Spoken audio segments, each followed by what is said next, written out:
Hello दोस्तों, नमस्कार। स्वागत है आपका इंडियन फार्मर्स यूट्यूब चैनल पर। दोस्तों, आज के वीडियो पर हम बात करने वाले हैं मूली की उन्नत सफल वैज्ञानिक खेती की ए टू जेड संपूर्ण जानकारी। मूली की खेती कब और कैसे करना चाहिए, कौन सा वो सीज़न है, टाइमिंग है जब आपको मार्केटेड भाव काफ़ी अच्छा मिलेगा, कौन कौन सी बीमारी आती हैं और उन बीमारी का कंट्रोल इलाज क्या है, सस्ते पर अच्छा कॉम्बिनेशन आप बतलाइए। और यदि हम मूली की खेती कर रहे हैं तो कब करें और कौन सी वैरायटी का सिलेक्शन करना चाहिए, खेत की तैयारी किस प्रकार करना चाहिए और खेत की तैयारी करते समय कौन कौन सी सावधानी रखनी चाहिए, और जो खाद्य हैं कौन कौन से फर्टिलाइज़र्स, कौन कौन सी न्यूट्रिएंट की पूर्ति करना चाहिए।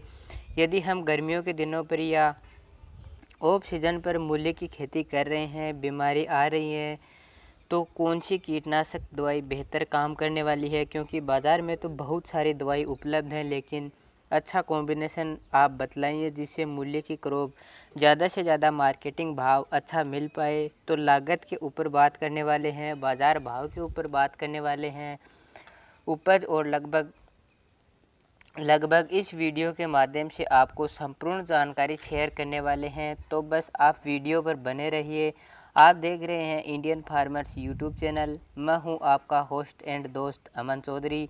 चलिए भाई, शुरू करते हैं मूली की वैज्ञानिक खेती। सर्वप्रथम बात करते हैं अनुकूल समय। सबसे पहले जानना आपके लिए ज़रूरी है कि मूली की खेती करने के लिए उचित समय कौन सा है। मूली की खेती आप 3 सीज़न पर कर सकते हैं: खरीफ सीज़न, रबी सीज़न और जायद का सीज़न।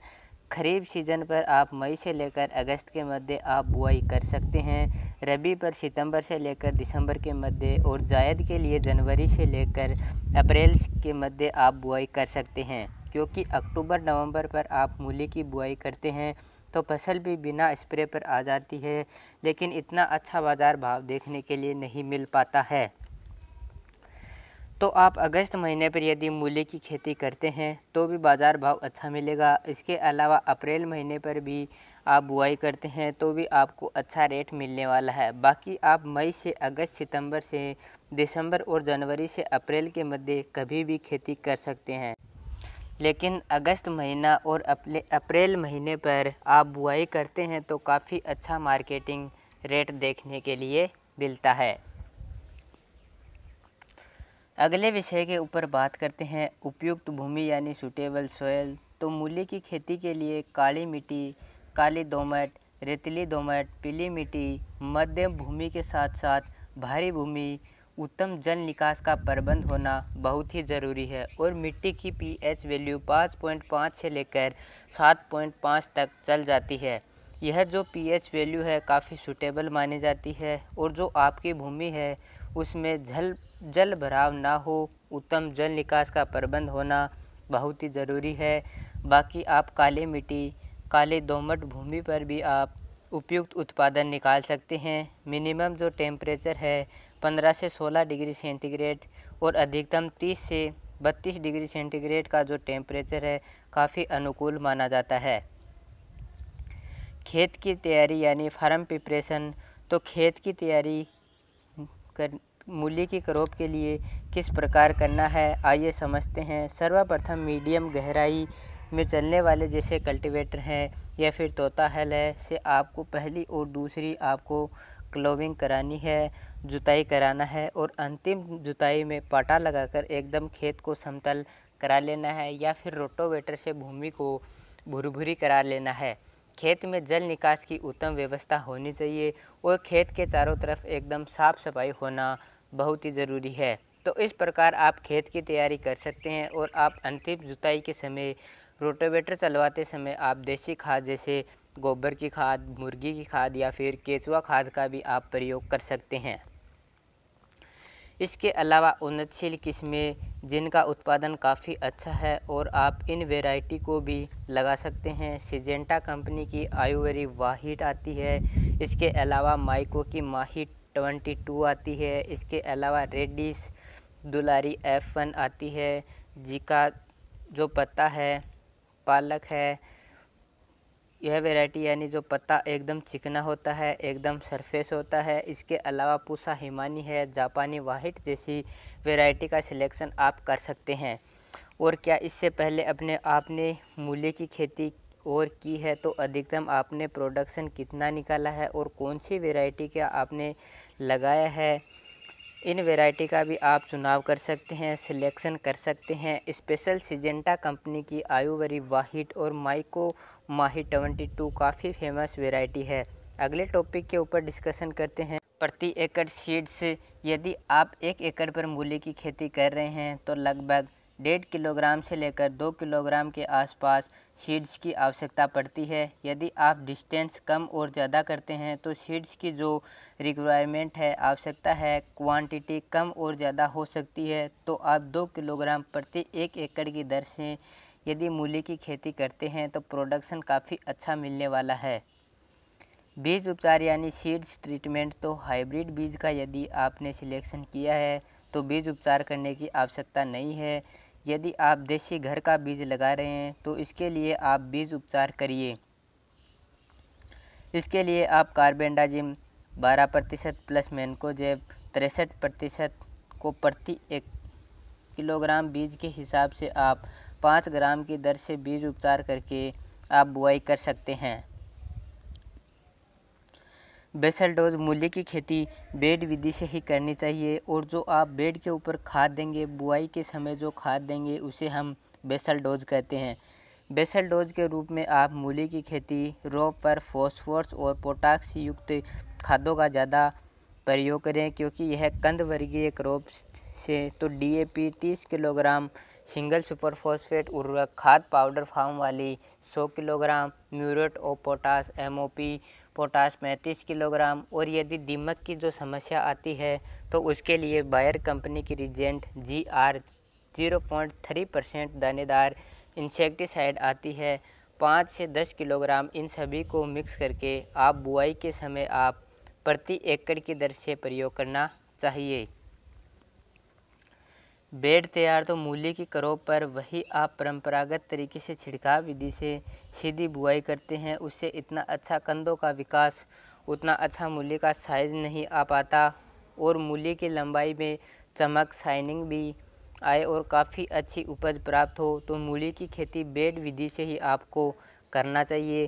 तो बेड किस प्रकार तैयार करना है, बेड मेकर या फिर बेड ड्राइजर यंत्र से कुछ इस प्रकार बेडों को तैयार करना है चाहिए। और बेड की चौड़ाई व ऊंचाई कितनी रखनी चाहिए, आइए सरल और आसान शब्दों में समझते हैं। तो बेड की आपको चौड़ाई लगभग 2.5 फीट रखनी है। बेड से बेड की दूरी 2.5 फीट आपको रखनी है और बेड की ऊंचाई लगभग आप 1 फीट रख सकते हैं। इस प्रकार आप बेड तैयार करा लेना है। ड्रिप इरिगेशन, तो मूली की खेती में कितने mm की आपको ड्रिप इन लाइन में बिछाना है। तो मूली की क्रॉप के लिए एकदम वेजिटेबल क्रॉप है तो 16 mm की इन लाइन ड्रिप इरिगेशन मूली की क्रॉप के लिए उपयुक्त है। प्लांट डिस्टेंस, जो कि सबसे ज़्यादा इम्पोर्टेंट है, ज़रूरी भी है और महत्वपूर्ण है। तो हम बात कर रहे हैं बेड विधि से मूली की खेती किस प्रकार की जाती है। एक बेड में आपको 4 रोप यानी 4 लाइन पर आपको बुआई करनी है और बीज से बीज की दूरी 4 से 5 सेंटीमीटर, बीज की गहराई 1.5 से 2 सेंटीमीटर आपको रखनी चाहिए। बुआई मल्टीसीडर या फिर हाथों से भी आप बुआई कर सकते हैं, लेकिन निश्चित दूरी पर ही आपको बुआई करनी चाहिए। इस प्रकार आपको बेड विधि से इस प्रकार एक बेड पर आप 4 लाइन की बुआई करना है। फिर दूसरी बेड पर बेड की दूरी 2.5 फीट, दूसरी बेड पर 3 से 4 लाइन की बुआई आप कर सकते हैं और एक बेड पर आपको सिंगल लाइन इरिगेशन को बिछाना है 16 mm। सिंचाई यानी इरिगेशन, मूली की क्रॉप पर यदि आप बरसाती मूली की खेती कर रहे हैं तो उतनी अधिक आवश्यकता नहीं रहती है क्योंकि बरसात होती है, लेकिन आप गर्मियों के दिनों पर कर रहे हैं, सर्दियों के दिनों पर कर रहे हैं और ड्रिप से कर रहे हैं तो 3 से 4 दिनों के अंतराल पर आप 2 से 2.5 घंटे तक आप ड्रिप को चला सकते हैं। लेकिन स्प्रिंकलर से आप खेती कर रहे हैं तो आप स्प्रिंकलर सिंचाई के लिए 5 से 6 दिनों के अंतराल पर प्रॉपर सिंचाई करना चाहिए। यदि थोड़ी सी हल्की भूमि है तो थोड़ा सा जल्दी सिंचाई की आवश्यकता पड़ेगी और काली मिट्टी है, काली दोमट है तो थोड़ा सा रुक कर भी आप सिंचाई करते हैं तो भी आप वाटर मैनेजमेंट को सुधार के रख पाएंगे। तो इसलिए मूली की क्रॉप पर आप आवश्यकता अनुसार ही सिंचाई करना चाहिए। अगले टॉपिक के ऊपर बात करते हैं खरपतवार नियंत्रण यानी खरपतवार की रोकथाम। तो मूली की फसल पर जहां तक संभव हो तो समय पर निराई गुड़ाई ही करना चाहिए। फसल में खरपतवार मुक्त फसल को रखना चाहिए। यदि आप निराई गुड़ाई विधि से खरपतवार को नष्ट करते हैं तो लागत भी एकदम कम लगेगी और फसल में कोई झटका नहीं आएगा। सबसे बड़ी बात यह है कि यदि आप कोई खरपतवार नाशक का स्प्रे करेंगे तो इससे क्या मतलब माइनस पॉइंट है, फसल पीली पड़ेगी और फसल को नुकसान भी होगा। उपज में प्रत्येक रूप से रिजल्ट और प्रोडक्शन कम हो जाएगा। तो जहां तक हो सके तो खरपतवार नाशक का छिड़काव ना ही करें तो ज़्यादा बेटर है। निराई गुड़ाई पर विशेष आप ध्यान रख सकते हैं। यदि फिर भी मजदूर उपलब्ध नहीं हो पा रहे हैं और आपने बुआई कर दी है, उसके जस्ट बाद पेंडामेथिलिन 30% इसी 200 लीटर पानी में घोल करके प्रति एकड़ की दर से आप स्प्रे कर सकते हैं। ये एक प्री इमरजेंट हर्बिसाइड है। जैसे आपने मूली की बुआई की है, जस्ट आप स्प्रे कर दीजिए 2 से 3 घंटे के अंदर पेंडामेथिलिन 30% इससे खरपतवार का जमाव नहीं होता है। लेकिन हम आपको खरपतवार के लिए रिकमेंडेड बिल्कुल भी नहीं करेंगे, तो आप मज़दूरों की सहायता से हेल्प से ही निराई गुड़ाई करें। स्प्रे शेड्यूल यानी कीट प्रबंधन। लगने वाले मूली की फसल पर कीट और उनका समय रहते इसका इलाज कर सकते हैं, तो इस वीडियो पर बने रहिए। सबसे पहले बात करते हैं कीट प्रकोप। कौन कौन से कीटों का प्रकोप होता है, तो मुख्य रूप से एफिड्स, जेसिड्स, थ्रिप्स, इसके अलावा बिटर का भी प्रकोप देखने के लिए मिलता है। Rust, early blight, anthracnose, bollworm का प्रकोप देखने के लिए मिलता है। अर्ध गोलाकार सुंडी का प्रकोप देखने के लिए मिलता है। आरा मक्खी, डीपीएम, इसके अलावा वाइट गरफ जो कि मूली के ट्यूबर को काफ़ी ज़्यादा क्षतिग्रस्त करते हैं, तो वाइट गरफ को भी कैसे कंट्रोल करना है। इसके अलावा रूट मैगेट और जड़ सड़न की समस्या आती है। लाल कद्दू बिटर की भी कभी कभी समस्या देखने के लिए मिलती है। तो यदि आप सीजन पर मूली की खेती करते हैं तो इस फसल पर कोई ज़्यादा कीट पतंगे को तो नहीं आते हैं, लेकिन थोड़ा सा ऑफ सीजन कर रहे हैं, हाई टेम्परेचर पर कर रहे हैं, गर्मियों के दिनों पर कर रहे हैं या फिर बरसाती दिनों पर कर रहे हैं, तो पत्ते खाने वाले जैसे बोलवर्म इल्ली है और हरी इल्ली से भी लूपर्स प्रकोप देखने के लिए मिलता है। और साथ ही कंदों पर कई प्रकार के कीटों का भी प्रकोप देखने के लिए मिलता है, जो कि शाइनिंग और क्वालिटी को तो ख़राब कर ही देते हैं, बल्कि प्रत्यक्ष रूप से उपज में भी काफ़ी ज़्यादा नुकसान पहुंचाते हैं। तो स्प्रे हम आपको बतलाने वाले हैं। ध्यान दीजिए, यदि मूली की फसल पर कोई रोग, बीमारी, डिजीज या फिर कंदों को ख़राब करने वाले कीटों का प्रकोप है, तभी आपको छिड़काव करना है। और यदि आप सीजन पर मूली की खेती कर रहे हैं तो उतना स्प्रे करने की आवश्यकता नहीं पड़ती है। मूली की फसल के लिए फर्स्ट स्प्रे जब मूली की फसल बुआई से 20 से 25 दिन के आसपास की होती है तो सिजेंटा कंपनी की एक तरह इंसेक्टिसाइड 8 ग्राम लेना है। कृषि रसायन कंपनी की पोषक सुपर आती है। पोषक सुपर क्या है? पोषक सुपर एक प्रकार का प्लांट ग्रोथ प्रमोटर है जो कि फसल में बढ़वार में काफ़ी ज़्यादा हेल्प करती है। पोषक सुपर 25 ml लेना है और M45 फंगिसाइड जो कि मेनकोजेब 75% है 40 ग्राम लेना है। इन तीनों को मिक्स करके 15 लीटर पानी में घोलकर आपको छिड़काव कर देना है। इसके अलावा सेकेंड स्प्रे जब हमारी फसल लगभग मूली की फसल 35 से 40 दिन के आसपास की होती है तो बायर कंपनी की सोलोमोन इंसेक्टिसाइड जिसमें इमिडाक्लोपिड और बीटा-साइलोथ्रिन का कॉम्बिनेशन है, जो कि हरी इल्ली और रस चूसक सभी जीवों को कंट्रोल करने वाली इंसेक्टिसाइड है, 12 ml लेना है। और सिजेंटा कंपनी की रिडोमिल गोल्ड फंगिसाइड 15 ग्राम लेना है। इन दोनों को मिक्स करके 15 लीटर पानी में घोल करके आपको स्प्रे कर देना है। तो मूली की फसल पर केवल इन दो को आपको करना है। कब करना है? यदि कीट रोग बीमारी का प्रकोप देखने के लिए मिल रहा है तो ही आपको स्प्रे पर पैसे खर्च करें और प्रॉपर आप स्प्रे करें, तो आवश्यकता अनुसार ही आपको स्प्रे करना चाहिए। आइए बात करते हैं खाद का शेड्यूल यानी फर्टिगेशन शेड्यूल। तो जो किसान भाई साधारण तरीके से खेती कर रहे हैं, ड्रिप नहीं लगाई है, तो भी किसान भाई लगभग मूली के क्रॉप 25 से 30 दिन के आसपास की होती है तो लगभग आपको यूरिया उर्वरक खाद 30 kilogram, zinc sulphate 5 kilogram plus IFFCO company की सागरिका दानेदार 8 किलोग्राम, इन तीनों को मिक्स करके प्रति एकड़ की दर से जड़ों के पास देकर आप सिंचाई कर दीजिए। केवल एक कॉम्बिनेशन आपको देना है। और यदि आप ड्रिप इरिगेशन से मूली की खेती कर रहे हैं, जो कि हम आपको रेगुलेट कर रहे हैं कि ड्रिप से आप मूली की खेती करके देखिए और काफ़ी अच्छी उपज प्राप्त होगी और काफ़ी लंबे समय तक आप मूली की क्रॉप को रख पाएंगे। तो यदि आप ड्रिप इरिगेशन से खेती कर रहे हैं तो 10 दिन से लेकर 30 दिनों के मध्य NPK 19-19-19 2 kilogram, 12-61-0 2 kilogram, 17-44-0 2 kilogram, micro nutrient 500 ग्राम, इनको 4-4 दिनों के अंतराल में ड्रिप से आप प्रति एकड़ की दर से आप दे सकते हैं। एक दिन में एक खाद देनी है और 4 दिनों के अंतराल पर आपको रखना है। इसके अलावा 30 दिन से लेकर 50 दिनों के मध्य जब मूली की क्रॉप होती है तो 30 दिन से लेकर आपको 4-4 दिनों के अंतराल पर 4 से 5 दिनों के अंतराल पर आप 0-52-34 4 किलोग्राम, 0-0-50 40 किलोग्राम और 13-0-45 4 किलोग्राम और कैल्शियम नाइट्रेट 4 किलोग्राम, इनको आप बदल बदल कर प्रति एकड़ की दर से ड्रिप सिंचाई में आप छोड़ सकते हैं।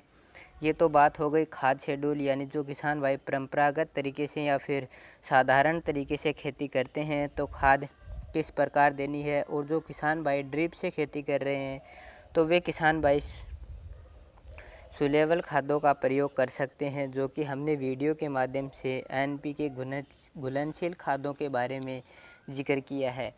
अब बात कर लेते हैं लाइफ साइकिल। तो मूली की जो क्रॉप है कि जैसे ही आपने बुआई की है लगभग 50 से 60 दिनों पर एकदम तैयार हो जाती है। नेक्स्ट टॉपिक के ऊपर बात करते हैं उत्पादन। तो यदि जो हमने तरीका बताया है, मेथड बताया है, बेड विधि से यदि आप मूली की खेती करते हैं तो यकीनन 100 से लेकर 115 क्विंटल प्रति एकड़ की दर से आप उपज निकाल सकते हैं, प्रोडक्शन निकाल सकते हैं। अब बात कर लेते हैं लागत। तो सभी जो लागत, जहां बीज का खर्च है, खाद का खर्च हो, स्प्रे का खर्च हो, लेबर का खर्च हो या कोई अन्य खर्च हो, लगभग सभी खर्चे जोड़कर भी 1 एकड़ पर जो लागत आने वाली है वो है 18,000 रुपये से लेकर 19,000 रुपये के आसपास प्रति एकड़ का खर्च आता है। अब बात कर लेते हैं बाज़ार भाव। तो बाज़ार भाव डिपेंड करता है आपकी क्वालिटी पर, आपकी सीज़न पर और आवक पर। बाज़ार जो भाव रहता है कभी कभी बहुत सस्ता तो कभी कभी काफ़ी अच्छा रहता है और काफ़ी अलग अलग जगह पर अलग अलग तेज़ी से बिकता है। तो कहीं पर नम के हिसाब से मूली की बिक्री होती है। यदि हम तेज़ी ही ले लें तो 8 रुपये से लेकर 12 प्रति किलोग्राम का हमको रेट मिल जाता है। और यदि ऑफ सीज़न है तो 15 रुपये से 20 रुपये प्रति किलोग्राम तक मूली बिक जाती है। आज के वीडियो में बस इतना ही। मिलते हैं इसी प्रकार से जुड़ी नई नॉलेजेबल और इंटरेस्टिंग जानकारी के साथ। तब तक के लिए धन्यवाद। नमस्कार। जय हिंद। वंदे मातरम।